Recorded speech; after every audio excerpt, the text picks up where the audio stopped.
Protista शुरू किए थे, राइट।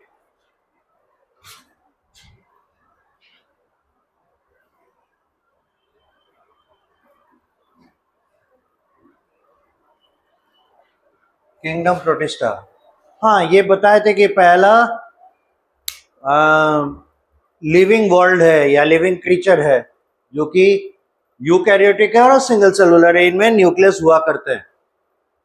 तो जैसे ही न्यूक्लियस होगा, सबसे पहला चीज दिमाग में क्या आना चाहिए कि अब इसके जेनेटिक मटेरियल को, जो इसका क्रोमोसोम होगा, उसके लिए एक डिफाइंड बाउंड्री होगा। इसका मतलब है इसका न्यूक्लियस होने के कारण इसका क्रोमोसोम साइटोप्लाज्म में नहीं इधर उधर भटकता मिलेगा। That means nucleoid region is gone, nucleus is there. दूसरा इंपॉर्टेंट प्रॉपर्टी है क्या, ये तो सिंगल सेलुलर है, ये तो तय बात है, तो ये टिश्यू लेवल ऑर्गेनाइजेशन की ओर नहीं जा पाएंगे, ये कभी भी रहेंगे सिंगल सेलुलर कंडीशन में ही रहेंगे, क्योंकि एक सेल एक टिश्यू नहीं बना सकता। तीसरा इंपॉर्टेंट चीज,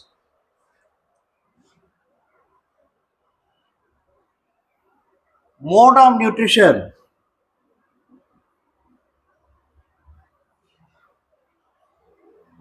सेल वॉल के आधार पे, है ना, सेल मेम्ब्रेन न्यूक्लियस के आधार पे, not cell membrane, cell wall, nucleus, उसके बाद मोड ऑफ न्यूट्रिशन और फिर ऑर्गेनाइजेशन, लेवल ऑफ ऑर्गेनाइजेशन, इनके आधार पे 4-5 प्रॉपर्टीज हम लोग रखे थे, जिसपे पांचों किंगडम को हम लोग एक दूसरे से सेग्रीगेट किए थे। तो ये वही मोड ऑफ न्यूट्रिशन। अब देखिएगा, जैसे बैक्टीरिया में कुछ ग्रुप था साइनोबैक्टीरिया जो ऑटोट्रॉफ था, इसमें भी ऑटोट्रॉफ होते हैं।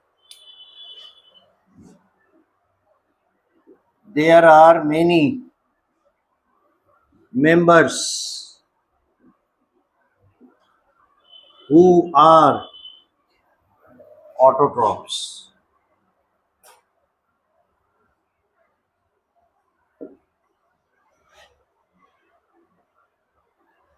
इसलिए एक मोड ऑफ न्यूट्रिशन क्या हो जाएगा, ऑटोट्रॉफिक, और वो भी photo autotroph.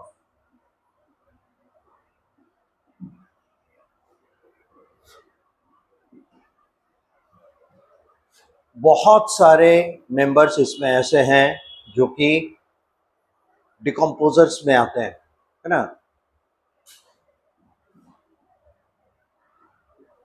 Many are decomposers.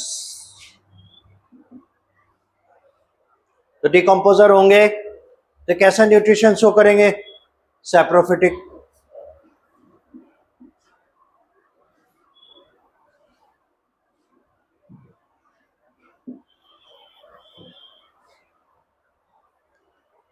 बोझ उतार लीजिए।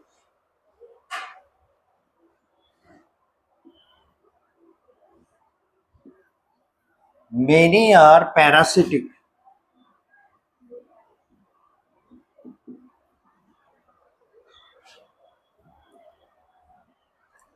सेप्रोपिटिक, पैरासिटिक, ये सब क्या कंप्यूज करते हैं, heterotrophic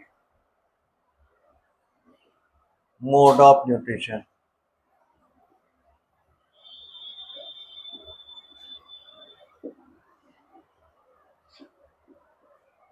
and some are free living to.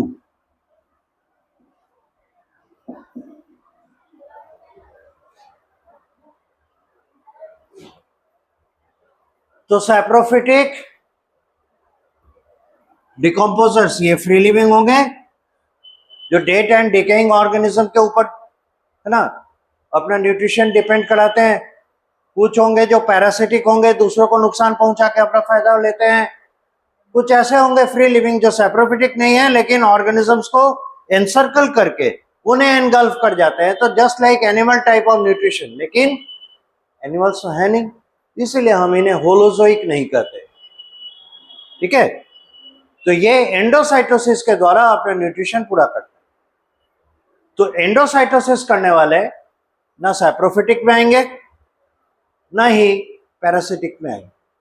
ठीक है, जो फ्री लिविंग कंडीशन में है उनको हम लोग इसलिए थोड़ा सा अलग रखते हैं, और ये हो गए हमारे हेट्रोट्रॉप्स। तो ऑटोट्रॉप में फोटो ऑटोट्रॉप मिलेंगे और हेट्रोट्रॉप में ये वेरिएशन हम लोग को देखने को मिलता है।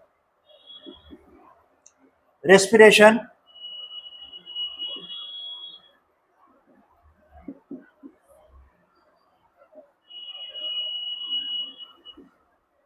many are aerobic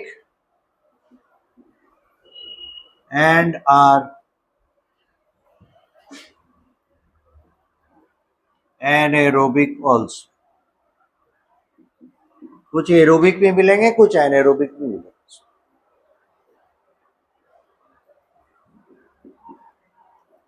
रिप्रोडक्शन,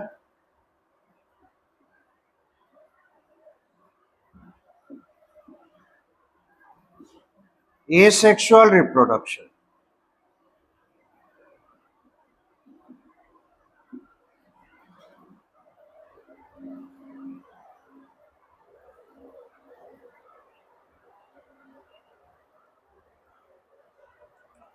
और इनमें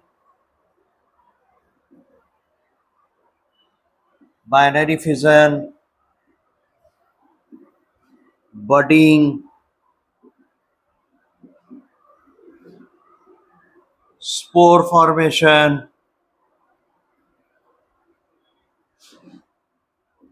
एटसेट्रा। ठीक है, यहां तक नोट कीजिए, इसके बाद आगे बढ़ते हैं। फिर इनको ग्रुप में क्लासिफाई करके वो उनके प्रॉपर्टीज देखेंगे, जनरल प्रॉपर्टीज या सैलिएंट फीचर्स। बाकी तो ये तो कॉमन ही रहेंगे।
Okay,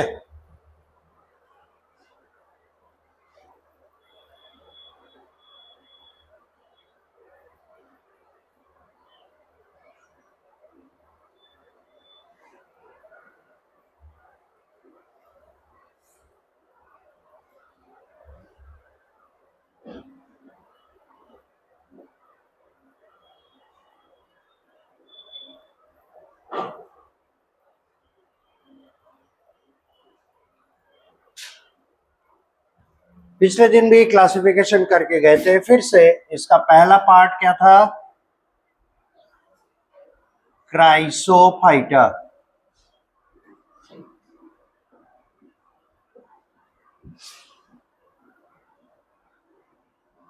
special features,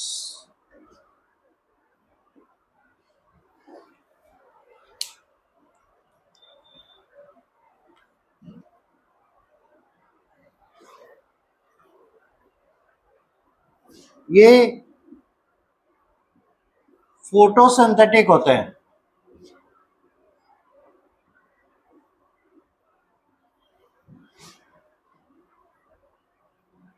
By using sunlight, they synthesize food.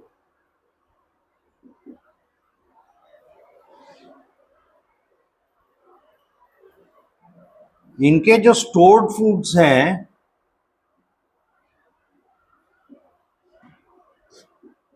Oil drops,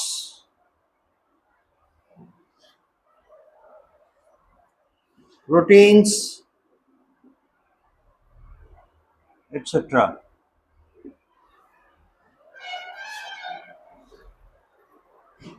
starch इनका स्टोरेज फूड मटेरियल नहीं है।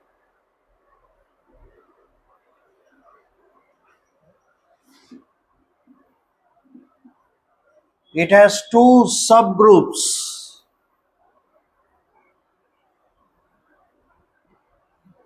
Diatom, desmid.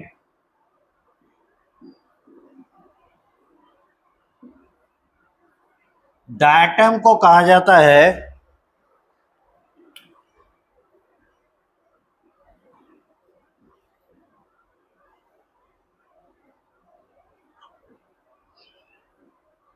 Chief producer of ocean, और डेस्मिड को कहा जाता है golden algae.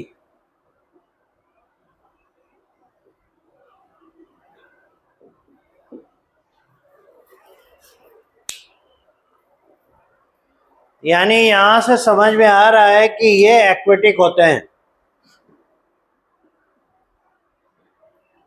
They are aquatic,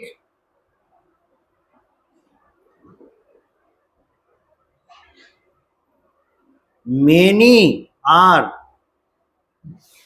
fresh water, rest are marine। इनमें बहुत सारे ऐसे मिलेंगे जो फ्रेश वाटर में पाए जाते हैं, सादे पानी में, है ना, और बाकी मेरीन इन नेचर होते हैं, खारे पानी में मिलेंगे, ओशन में, समुद्र में, एक्सेट्रा। तो आप एक चीज जानिए, ओशन में स्पेशली या सी में, जहां डेप्थ 500 मीटर से तो ज्यादा रहता ही है, 2-2, 2.5 किलोमीटर तक रहता है, यानी सरफेस वाटर, ओशन का या सी का सरफेस वाटर, और उसका जो ओशन बेड या सी बेड है, दोनों के बीच में डिस्टेंस करीब करीब 2 से लेकर 5 किलोमीटर के बीच में होता है। और लाइट का वाटर में पेनिट्रेटिविटी, मतलब कितनी गहराई तक लाइट पहुंच सकता है, ये एस्टिमेटेड है। लगभग 500 मीटर तक की गहराई में लाइट पहुंचता है, उसके बाद लाइट नहीं जाता है। तो लाइट जाता कहाँ है?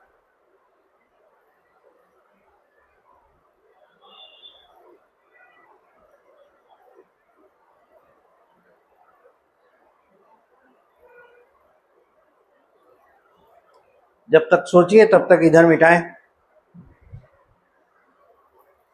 ऐसा क्या हो जाता होगा कि लाइट नीचे नहीं जा रहा है, कहां चला जा रहा है?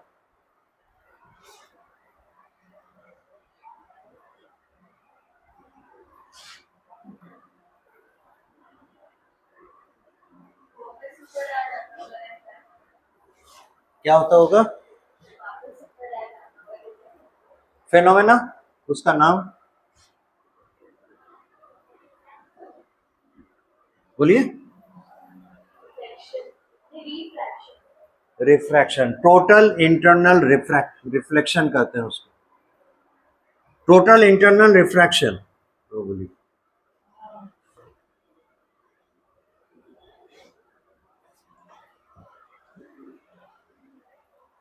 पानी के अंदर निशाना लगाना बड़ा मुश्किल होता है। वो देखिएगा जब आप लोग लाइट पड़ेगा, उसमें लाइट जब मूव करता है रेयरर टू डेंसर मीडियम, तब नॉर्मल से किस तरफ लाइट मूव करता है? डेंसर से रेयरर मीडियम की तरफ आता है तो लाइट किधर मूव करता है? जब रेयर से डेंसर जाएगा तो अवे फ्रॉम द नॉर्मल शायद होता है ना। तो away from the normal, away from the normal, away from the normal होते होते होते होते पूरा बाहर आ जाता है। यानी इसी वजह से 500 मीटर से ज्यादा गहराई पानी में लाइट पहुंच नहीं पाता।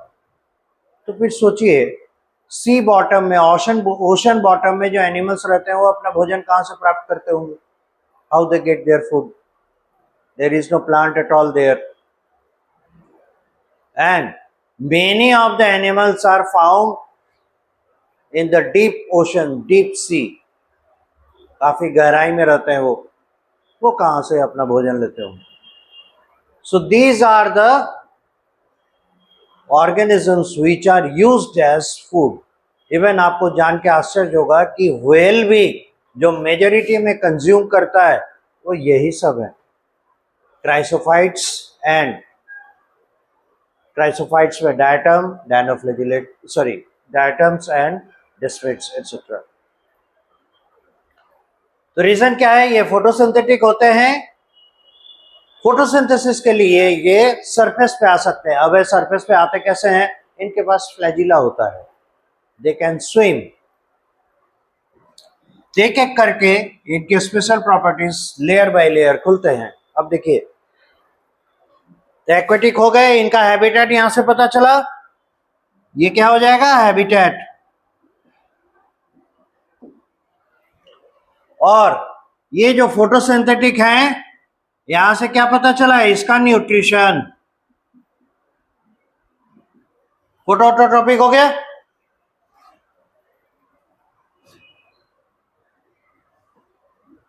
They have a flagella for locomotion.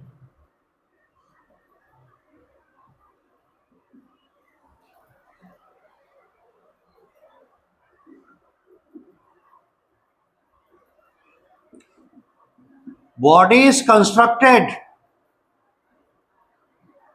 of single cell having silica over the cell wall। यानी इनके सेल वॉल पे सिलिका पाए जा रहे हैं।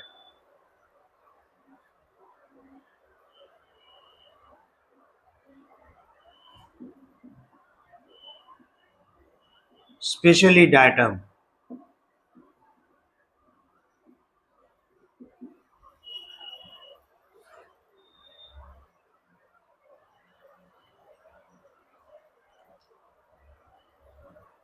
करोड़ों साल से ये मरते ही होंगे, है ना। लाइफ स्पैन एक होगा ना, एक डेफिनेट लाइफ स्पैन होगा।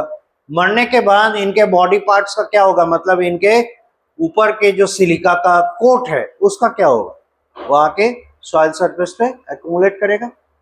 धीरे धीरे धीरे धीरे ये एक्यूमुलेशन इतना ज्यादा हो जाता है, कई बार सी बेड में हलचल के कारण नीचे का जमीन ऊपर, ऊपर का जमीन नीचे ऐसे होता है, और उस कारण से कई बार वहां पे आइलैंड्स निकल आते हैं। ये जो आइलैंड्स निकल के आते हैं, इनमें जो मेन चीफ मटेरियल रहता है that is silica, and this silica is contributed by the diatoms. So that kind of soil is called diatomaceous soil and has been contributed for millions of years by the diatoms.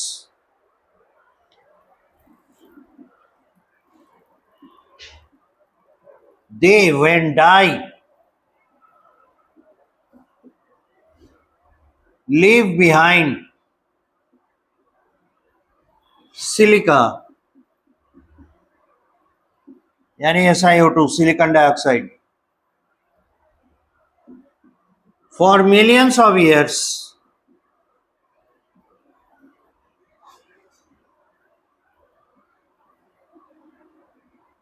and after accumulation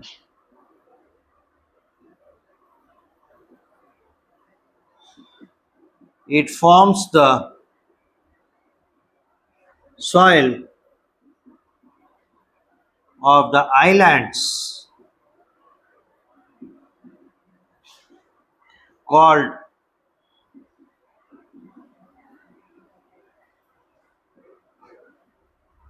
diatomaceous earth.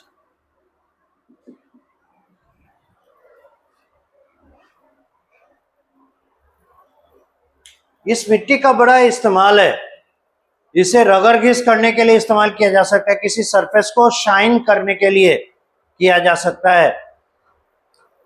सदियों से voyagers जो समुद्री यात्रा करते हैं ऐसी मिट्टी के खोज में रहते थे, और जो ऑर्नामेंट्स बनते हैं स्पेशली जो सिल्वर के गोल्ड के पहले के जमाने में, उन्हें शाइन देने के लिए, उन्हें चमकाने के लिए इस मिट्टी का इस्तेमाल किया जाता था। आज तो बहुत सारे स्क्रबिंग मटेरियल्स हैं, बहुत सारे ऑल्टरनेटिव्स हैं, पर शुरुआती दिनों में इन्हीं का इस्तेमाल किया जाता था सरफेस ऑफ द मेटल्स को शाइन करने के। इनका बहुत ऑर्नामेंटल वैल्यू था।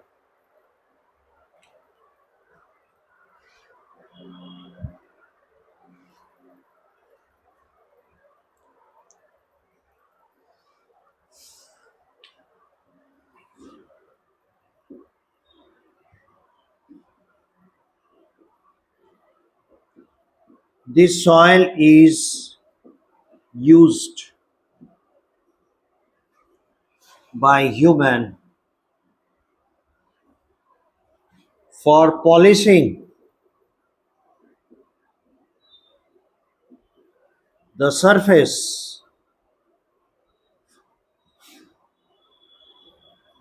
of the metals, like in ornaments,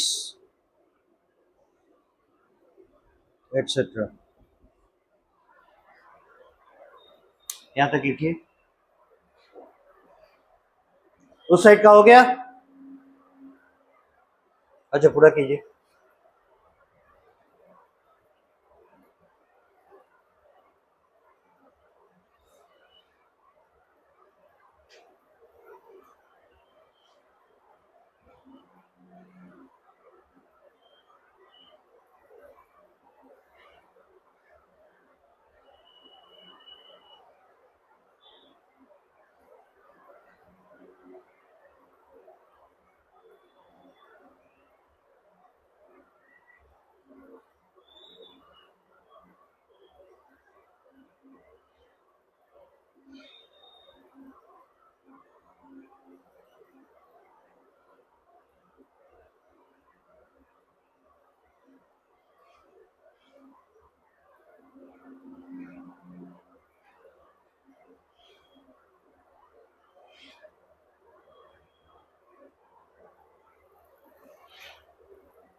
यहाँ तो वही क्या होगा?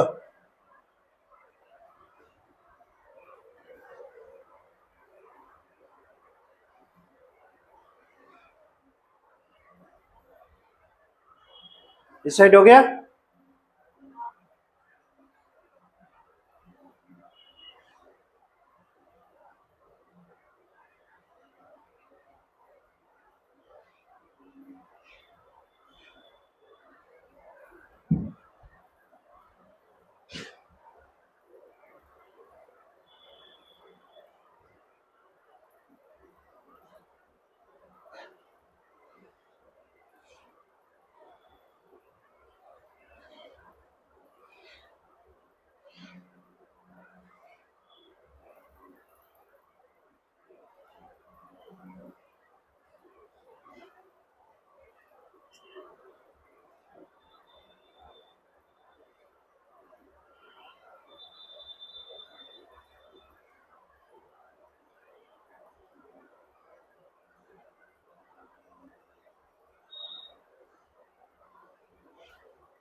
ओके।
इनका अपीयरेंस कैसा होता है? सोप बॉक्स लाइक, साबुनदानी जैसे नहीं होता है, या और अच्छे से समझिए ऐसे जैसे हम लोग त्योहार में पेराकिया बनाते हैं ना, तो ऐसे खुलता है, फिर उसको जो मटेरियल है उसको डाल के उसके बाद उसको लॉक कर देते हैं, तो उसमें इंप्रेशन आ जाता है। तो जस्ट लाइक दैट, तो इसका जो सेल वॉल मटेरियल है जो सिलिकोसियस है ना, वो उस तरह के फ्लैप स्ट्रक्चर्स बनाते हैं और उसके अंदर इसके साइटोप्लाज्म और एक्स्ट्रा जो मटेरियल है इसके बॉडी पार्ट्स के वो रहते हैं। और इसका जो फ्लैजिला है इन दोनों फ्लैप के जंक्शन पॉइंट में से बाहर निकल, तो ऑलमोस्ट इसका अपीयरेंस आप लोग इमेजिन कर सकते हो, है ना, इस तरह का होता है। अब ज्यादा नहीं, example for the chrysophytes like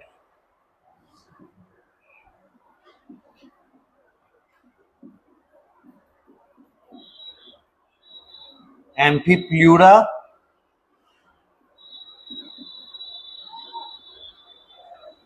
प्लूरोसिग्मा etcetera. हालांकि बुक मेंशन नहीं किया है, दो एग्जाम्पल रखे, बहुत से।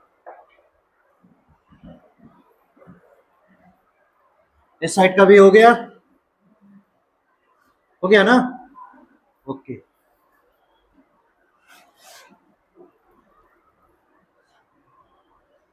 तो क्राइसोफाइटा ओवर, अब हम लोग आते हैं डायनोफ्लैजिलेट। ये थोड़े से अलग किस्म के होते हैं। डायनो लगा हुआ है, डायनो यानी दो, फ्लैजिलेट यानी फ्लैजिला। तो क्राइसोफाइट से एक कदम आगे हैं ये, और इसमें डेवलपमेंट के नाम पे क्या रहता है? दो दो फ्लैजिला, और दोनों फ्लैजिला एक दूसरे के परपेंडिकुलर प्लेन से बाहर की ओर निकलते हैं।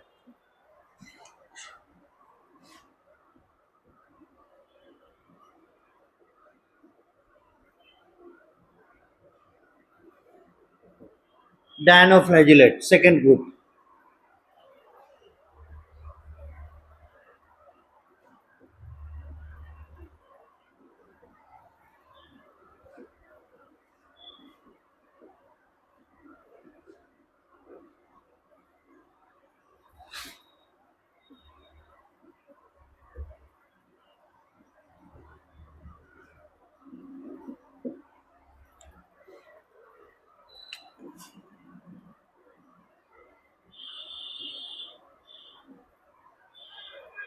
डाई यानी दो, फ्लैजिलेट फ्लैजिला दो फ्लैजिला, और इसीलिए इसका ग्रुप नेम भी आया।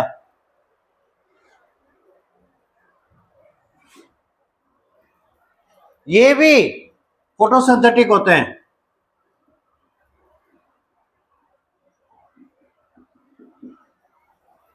यानी autotrophic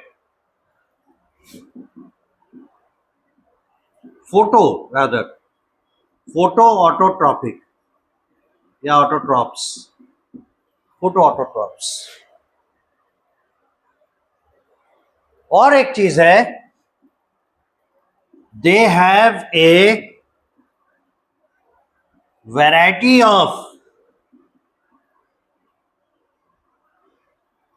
photosynthetic pigments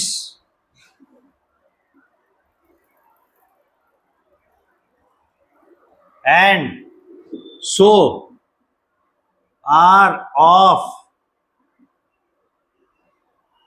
different colors, अलग अलग कलर के भी होते हैं। उसके पीछे रीजन है, क्योंकि सिंगल सेलुलर ऑर्गेनिज्म है, अगर कोई कलरफुल मॉलिक्यूल अंदर रहेगा सेल का साइटोप्लाज्म तो कलरलेस होता है, तो वो कलर उसका बॉडी कलर हो जाएगा। Just like the chloroplast green colour का क्यों दिखता है, क्योंकि उसमें क्लोरोफिल होता है, और क्लोरोफिल ग्रीन कलर का पिगमेंट है। तो क्लोरोप्लास्ट अगर एज सच उसको इंडिपेंडेंट एग्जिस्ट करने के लिए बोले तो उसके बाकी सारे कंपोनेंट्स क्या होंगे, कलरलेस। तो कलरलेस होंगे तो ट्रांसपेरेंट दिखेंगे ना।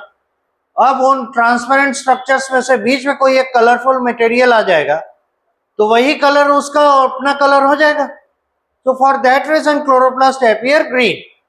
लेकिन यही क्रोमोप्लास्ट को अगर आप देखें तो chromoplast are the colourful molecules because colourful plastids because they contain various pigments, and these pigments are nothing to do but to attract the insects and the birds.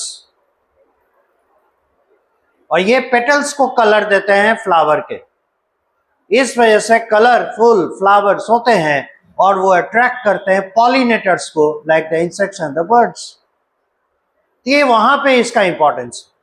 तो कहने का मतलब है कलरफुल मॉलिक्यूल जैसे होंगे सराउंडिंग कलरलेस होने के कारण वैसा ही दिखता है। So this is colourful because of their variety of pigments for photosynthesis. ठीक है, अब आगे देखें, एक एग्जांपल है,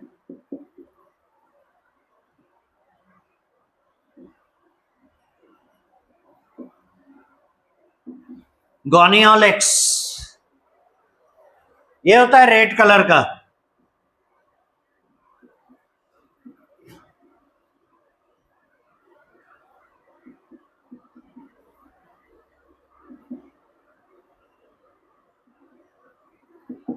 ये है मैरीन।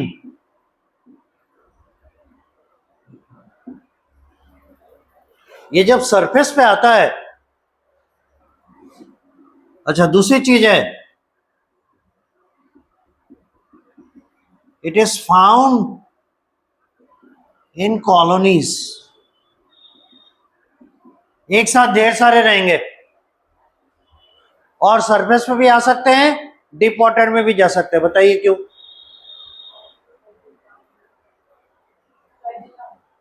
एग्जैक्टली कोई अगर पानी में एक जगह से दूसरी जगह जा रहा है, कोई तो होगा लोकोमोटरी स्ट्रक्चर। ऑर्गन नहीं कर रहे हैं क्योंकि ये सिंगल सेलुलर है, ऑर्गन की बात नहीं कर पाएंगे, लेकिन स्ट्रक्चर तो कह सकते हैं। तो सिंगल सेलुलर सेल में कुछ ऐसे स्ट्रक्चर्स होंगे, तो इसमें फ्लैजिला है, that helps it to swim, so it can be found at the surface at some time. और ये कॉलोनी में पाए जाते हैं, और जिस समय ये सरफेस पे आते हैं, झुंड के झुंड जब आते हैं, टाइड आता है समुद्र का लहर, तो रेड कलर का दिखता है। Red tide is form because of Gonyaulax. और एक खास बात है, इसमें बहुत सारे होते हैं जो बायोल्यूमिनेसेंस शो करते हैं, यानी चमकते अंधेरे में, बहुत सारे ऐसे भी होते हैं।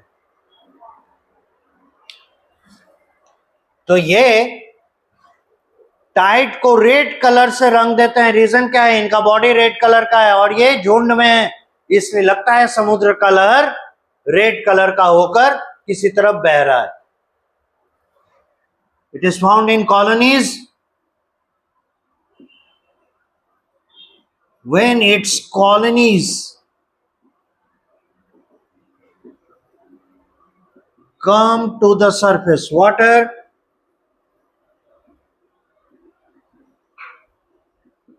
of ocean, it turns red, forming red tide.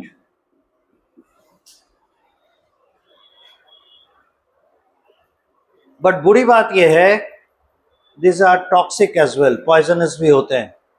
इसलिए जब जब ये सरफेस पे आते हैं, इनके गुजरने के बाद पीछे ढेर सारे सी एनिमल्स, मैरीन एनिमल्स मरे हुए पाए जाते हैं। Most often those are fishes, क्योंकि देखिए फोटोसिंथेटिक हैं, माइक्रोस्कोपिक हैं, झुंड में चलेंगे तो बहुत सारे दिखाई पड़ेंगे। तो आप अभी अभी सुने कि ओशन में, सी में प्रोड्यूसर्स बहुत कम है। प्रोड्यूसर यानी फोटोसिंथेसिस करके फूड सिंथेसिस करने वाले बहुत कम है। तो चीप सोर्स ऑफ फूड में डायटम रह जाता है। ये भी कभी कभी पकड़ में आ जाता है भोजन के रूप में। अगर ये पॉइजनस हुए और इन्हें खा लिया गया, एनिमल्स वुड डाई।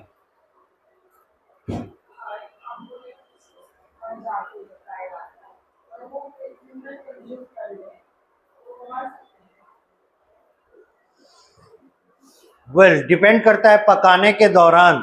कोई कच्चा फिश तो खाएगा नहीं। पकाने के दौरान अगर फिश के बॉडी में वो टॉक्सिन है, अगर वो हीट में वो टॉक्सिन डिस्ट्रॉय हो जाता है, then there is no harm. लेकिन अगर वो टॉक्सिन पकाने के दौरान भी डिस्ट्रॉय नहीं होता है, then it would be harmful. क्योंकि फिश मल्टीसेलुलर और वर्टिब्रेट है। अगर फिश किसी पॉइजन से मर चुका है तो वो पॉइजन ह्यूमन के लिए भी डेडली हो सकता है। जैसे एक डिजीज है मिनामाटा डिजीज, वो इंटॉक्सिकेटेड फिशेस जो होते हैं उनको कंज्यूम करने के कारण होते हैं। मोस्ट ऑफ शायद हमको जहाँ तक याद आता है क्रोमियम पॉइजनिंग के वजह से शायद मिनामाटा डिजीज होता है। तो वो फिशेस को किल कर रहे हैं और उन किल्ड फिशेस के अंदर वो मटेरियल पाया जा रहा है। उसको अगर ह्यूमन कंज्यूम करता है तो ह्यूमन को भी वो डिजीज होता है, तो पेन होता है उसमें। But it is poisonous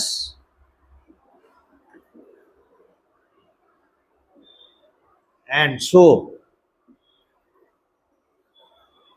a number of marine animals float dead behind them.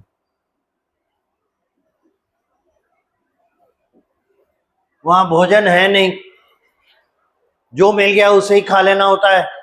गलती से इसे खा लिया तो स्वर्ग सिधर जाते हैं। यहां तक नोट कीजिए, फिर आगे बढ़ते हैं।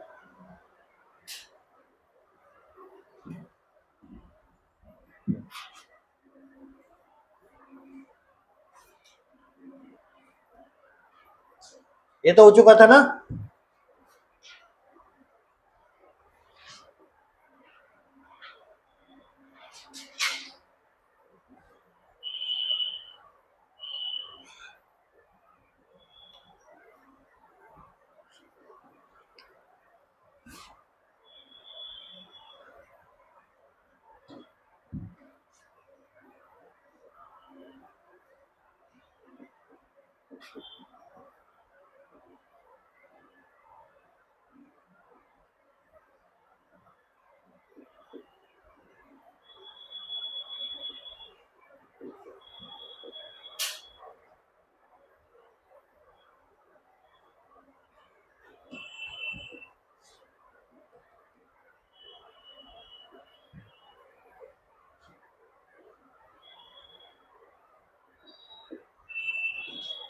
बायोल्यूमिनेसेंस कहते हैं capacity to glow by the living organisms. Living organisms जब चमकते हैं उसे बायोल्यूमिनेसेंस कहते हैं।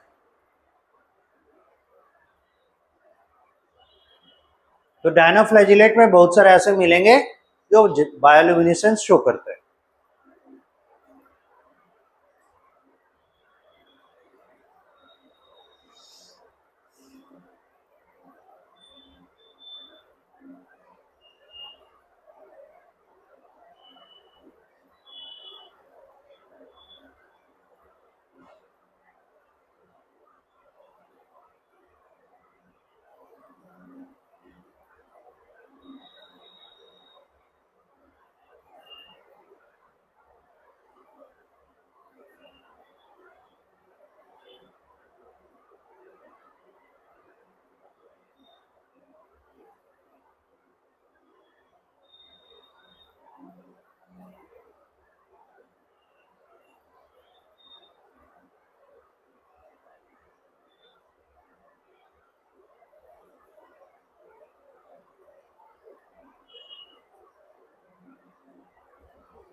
इनके एग्जाम्पल में एक तो अभी अभी देखे,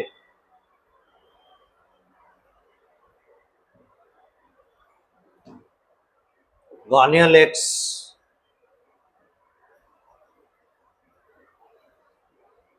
Noctiluca etcetera.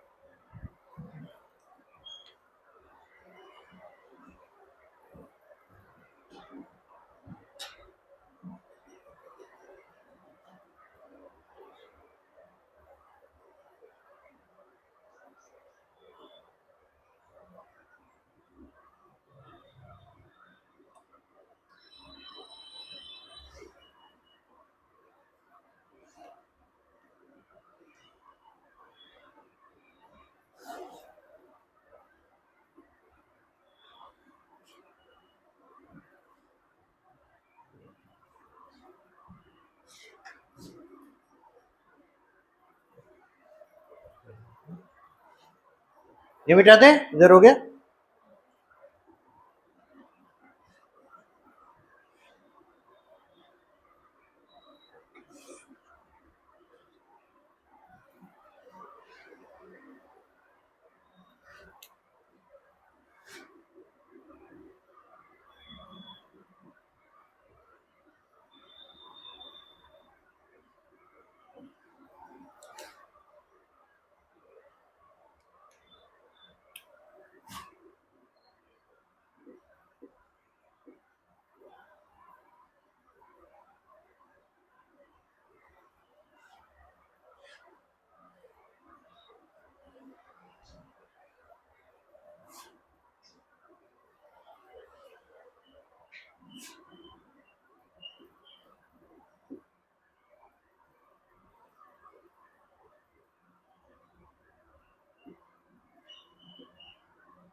Like something very smooth, slime, a mold, fungus like।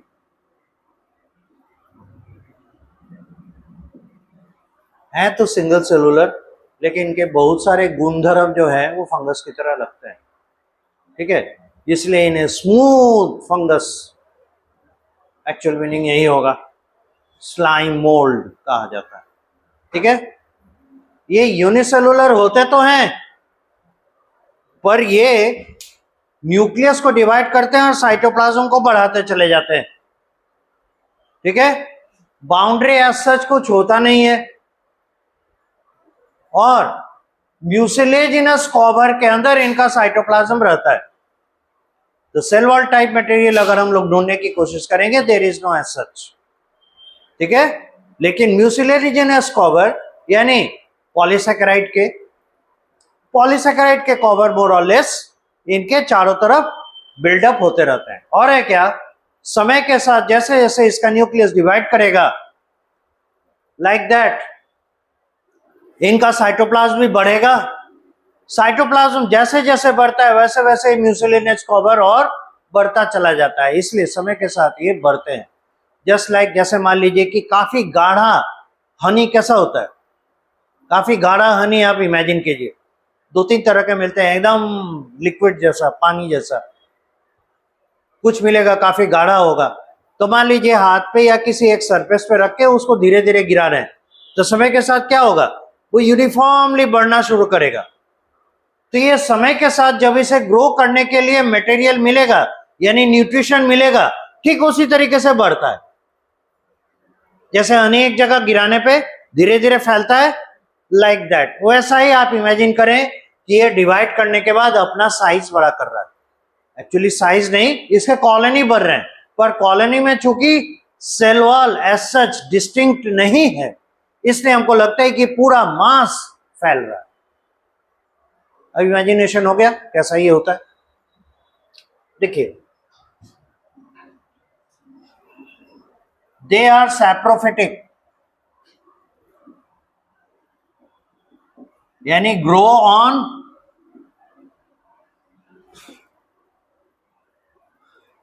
decaying and dead organic matter।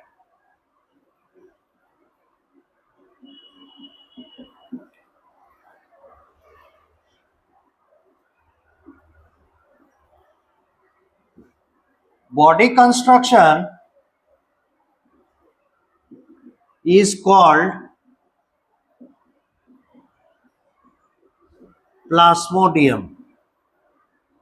अब देखिए यहां एक जगह प्लाज्मोडियम आया जो कि बॉडी के अपीयरेंस ऑफ स्लाइम मोल्ड को कहा जाता है, और एक जगह और आपको प्रोटोजोआ में मिलेगा। प्लाज्मोडियम होते हैं मैलेरियल पैरासाइट के जीनस। तो ओवरलैपिंग है नाम के साथ, स्पेलिंग भी वही है, लेकिन कंफ्यूज नहीं करना है। प्लाज्मोडियम अगर कहा जाए तो साथ में ये भी मेंशन करेगा ये स्लाइम मोल्ड का है कि प्रोटोजोआ है। अगर प्रोटोजोआ कह दिया फिर देयर इज नो डाउट कि ये मैलेरियल पैरासाइट है। अदरवाइज अगर ये बोला स्लाइम मोल्ड है तो आप समझेंगे ये प्लाज्मोडियम बॉडी स्ट्रक्चर के बारे में बोल रहा है, जो कि सैप्रोफिटिक नॉट पैरासिटिक। वो पैरासिटिक है, मतलब एक्सक्लूसिवली पैरासिटिक, बिना होस्ट के सर्वाइव ही नहीं कर सकता। पर ये इसे होस्ट जैसी कोई चीज की आवश्यकता नहीं है। Decaying and dead organic matter मिलेंगे ये खुश रहता है, और चीजों को सराहने में इसका सबसे बड़ा रोल है। हम लोग सोचते हैं जैसे लंबे समय तक आलू रख दिए, परवल रख दिए, उसके बाद उसके ऊपर देखिएगा एक दो दिन के अंदर अंदर पूरा व्हाइटिश हो जाता है, फ्रॉथ जैसा आ जाता है। वो जो फ्रॉथ लाइक स्ट्रक्चर आता है, it is because of it. Now you can imagine how it is, है ना। कुछ लगता है जैसे लसलसा जैसा पदार्थ ऊपर चारों तरफ आ गया है, बिकॉज ऑफ इट। तब ये आए कहां से? हमारे फूड मटेरियल के ऊपर। तो आगे देखेंगे इनके मोड ऑफ रिप्रोडक्शन में समय के साथ जब ऑर्गेनिक मैटर खत्म होने लगता है, मतलब क्या, प्रतिकूल परिस्थिति आ गई, एडवर्स कंडीशन आ गया, अब इसे यहां से निकलना होगा, भोजन खत्म हो गया, अब यहां रह नहीं सकते। तो उपाय तरीका क्या लगाता है? स्पोर फॉर्म कर लेता है। अब स्पोर क्या चीज है? स्पोर है साइटोप्लाज्म और क्रोमोसोम को लेकर घेर लें, ठीक है। और ये जो घेरादारी होगा, जिससे घेरा जाएगा, वो कोई ऐसा वॉल होगा जो प्रोटीनस है। अब ये प्रोटीनस वॉल की खासियत क्या है? ये एक्सट्रीमली रेजिस्टेंट होता है, highly tolerant to heat. 50-60 degree के नीचे ये कुछ नहीं होगा इसको। Highly tolerant to heat, acid, alkali, salt. तो इसमें एसिड गिराइएगा, सोचिएगा स्पोर नष्ट होगा, नहीं होगा। आप सोचिएगा कि एल्कली गिरा दें, सोडियम हाइड्रोक्साइड का सोल्यूशन गिरा दें, ये नष्ट हो जाएगा, नहीं होगा, because these are tolerant to those. तो इस तरह के स्ट्रक्चर के अंदर घेराबंदी करके अगर अपने साइटोप्लाज्म और न्यूक्लियस को, न्यूक्लियस तो होगा ही ना, ये किसमें आ रहे हैं? प्रोटिस्टेंस में आ रहे हैं। Protistans are known for their nucleus, they are eukaryotic. तो थोड़ा साइटोप्लाज्म और न्यूक्लियस लेके एक वॉल के अंदर ये अपने आप को कंटेन कर लेते हैं, दैट इज कॉल्ड स्पोर। अब जब फूड मटेरियल खत्म हो जाता है, अगल बगल का बचा हुआ साइटोप्लाज्म ड्राई हो जाता है, अब ये स्पोर फ्री हो जाते हैं, एयर के साथ उड़ जाते हैं, और जहां इसे गिरा, जहां गिरने का मौका मिला, अगर सराउंडिंग में फूड मटेरियल है तो फिर से ये अपने असली रूप में आ जाए। समझ में आ गया? इस तरीके से ये एक पॉइंट से दूसरे पॉइंट तक ऑर्गेनिक मैटर की तलाश में घूमते थे, राइट। तो ये इसका लाइफ साइकिल भी एक तरह से हो गया। यहां तक पूरा कीजिए।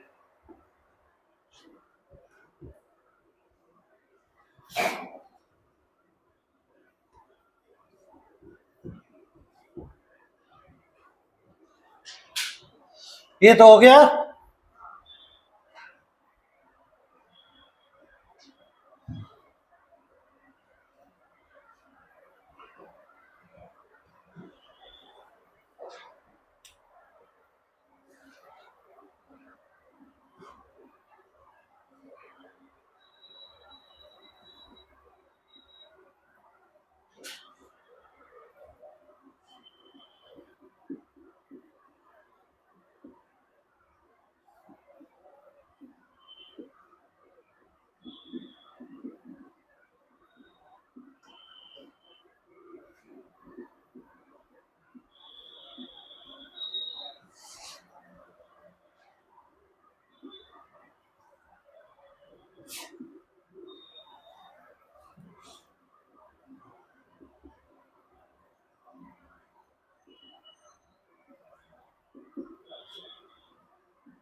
ये एक्सपैंड करते हैं अपने न्यूट्रिएंट के ऊपर, एक एक्सपैंडिंग स्ट्रक्चर बनाते हैं। फिर क्या होता है, when their food finishes of, food material यानी ऑर्गेनिक है, ऑर्गेनिक मैटर जो डिकेइंग एंड डेड मैटर है, जब ये खत्म होने लगते हैं, दे फॉर्म स्पोर्स। अब ये स्पोर क्या चीज है, ये प्रोटीनस वॉल एनकैप्सुलिंग, घेर के रखा, एनकैप्सुलिंग cytoplasm and nucleus.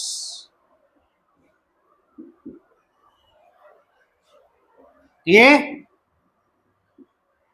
Spore form करते हैं और रीजन क्या है, फूड खत्म हो रहा है और ये एक प्रकार का स्ट्रेस है यानी एडवर्स कंडीशन। तो एडवर्स कंडीशन में ये स्पोर फॉर्म कर रहे हैं और ये स्पोर फिर डिस्पर्स होंगे by the air. Spores are spread by air and upon finding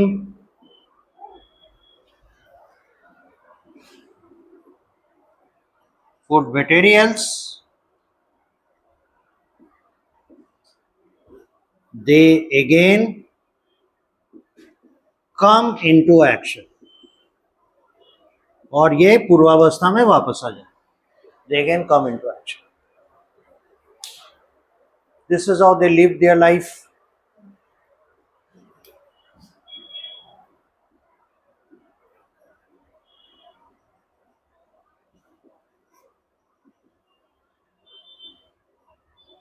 डिक्टायोस्टेलियम एक एग्जाम्पल है।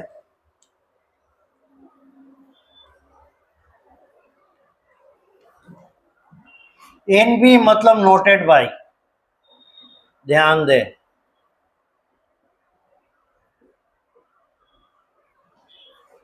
noted by number 1, they are believed to be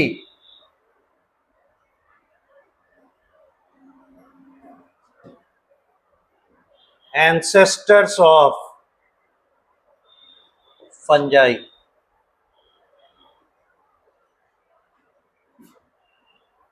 Noted by number 2, they are exclusively oxygen tolerant anaerobe.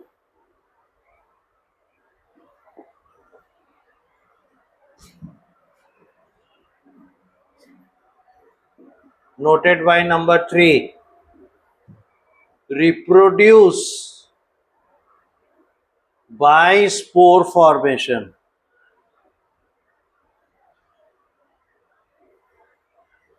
और ये noted by number 2 और noted by number 3 ये दोनों fungal characters हैं।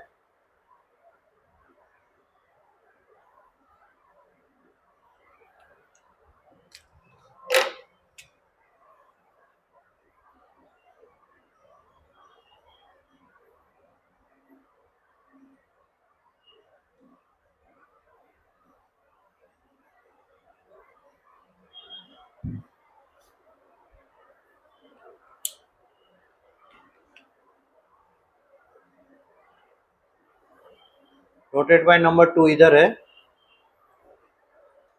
और इसको घेर के नोटेड बाय नंबर 2 और नोटेड बाय नंबर 3 ये कंबाइंडली फंगल कैरेक्टर है। फंगल कैरेक्टर कैसे हैं, ये एक्सक्लूसिवली ऑक्सीजन टॉलरेंट है और एनाएरोबिक है। आप देखते होंगे कोई भी फंजाई ऑक्सीजन के प्रेजेंस में ही चीजों को सड़ाता है। ब्रेड को लेके रख दीजिए मॉइस्ट करके, सुबह होते होते रात भर छोड़ दीजिए, सुबह होते होते देखिएगा उसका क्या हाल हो गया, ब्रोकर जाते हैं, है ना, कुछ फाइबर्स जैसे दिखने लगते हैं, those are fungal filaments, fungus है वो। तो ऑक्सीजन के प्रेजेंस में भी एनाएरोबिक रेस्पिरेशन एक्सक्लूसिवली कर लेते हैं, ये भी वो करने में माहिर है। दूसरा चीज है क्या कि इनका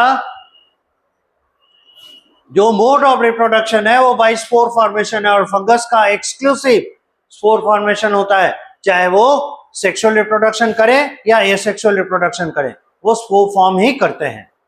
तो ये दो कैरेक्टर्स इनमें इतने ज्यादा सिमिलर होने के कारण हम लोग ये मानते हैं कि हो सकते हैं यही फंगस के एंसेस्टर्स हैं।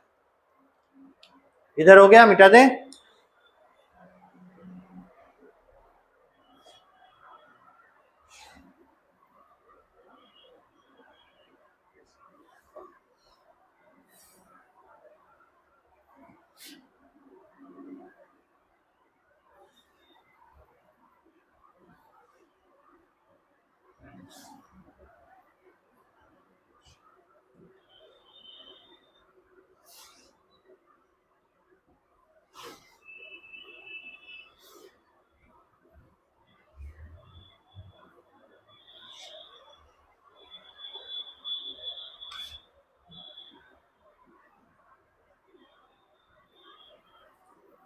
यूग्लिनॉइड्स, इनकी बड़ी स्पेशलिटी है।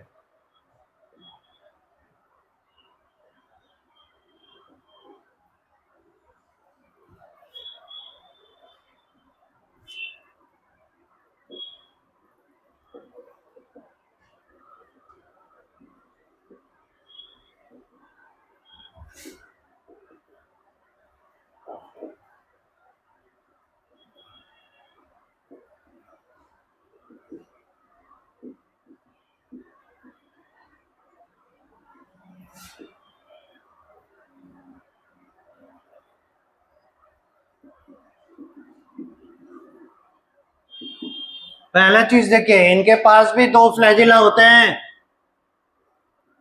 लेकिन और दो फ्लैजिला रखने वाले कौन है? डायनोफ्लैजिलेट। बट एक अंतर है, one is short, other is long. उसमें ऐसा नहीं है, दोनों बराबरी साइज के होते हैं। अब एग्जैक्टली मेजर करके नहीं, लेकिन हाँ साइज वाइज देखेंगे आपको दोनों बराबरी लंबाई के लगेंगे। पर इसमें एक्सक्लूसिवली दिख जाएगा, एक छोटा सा एक बड़ा सा। ठीक है। दूसरी खास बात जो सबसे इंपॉर्टेंट है वो है क्या? They can creep also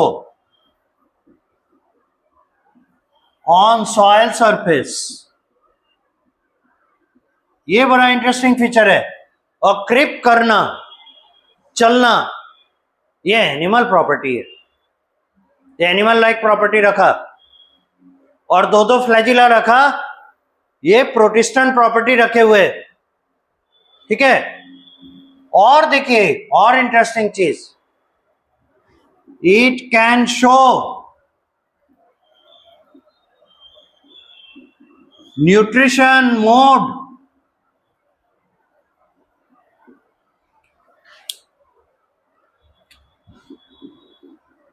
photo autotrophic,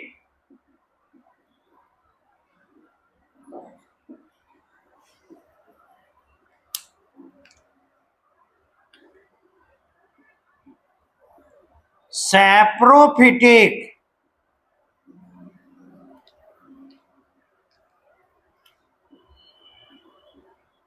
holozoic. बताइए इससे क्या मालूम चलता है? इसीलिए इसको कलरफुल बना रहे हैं। ये है प्लांट लाइक, एकदम देखिए ग्रीन ग्रीन हो गया, प्लांट लाइक। ये हो गया फंगस लाइक, फफूंदी जनरली काला कर देता है। और ये एनिमल लाइक,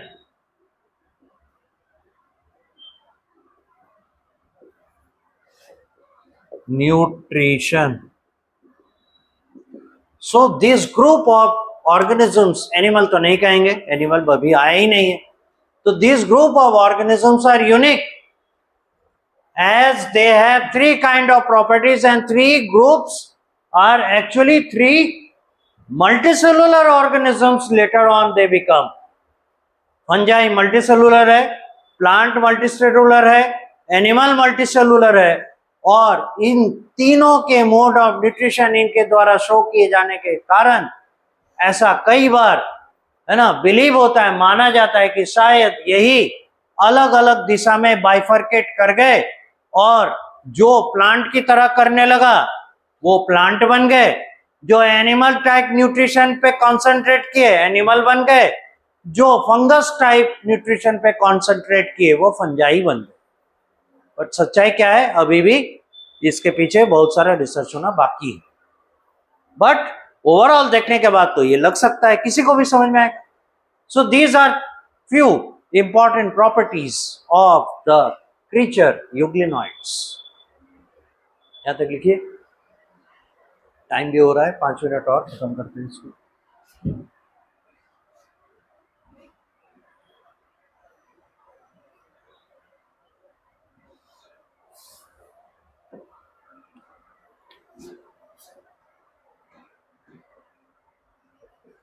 एग्जाम्पल में यूग्लिना खुद है,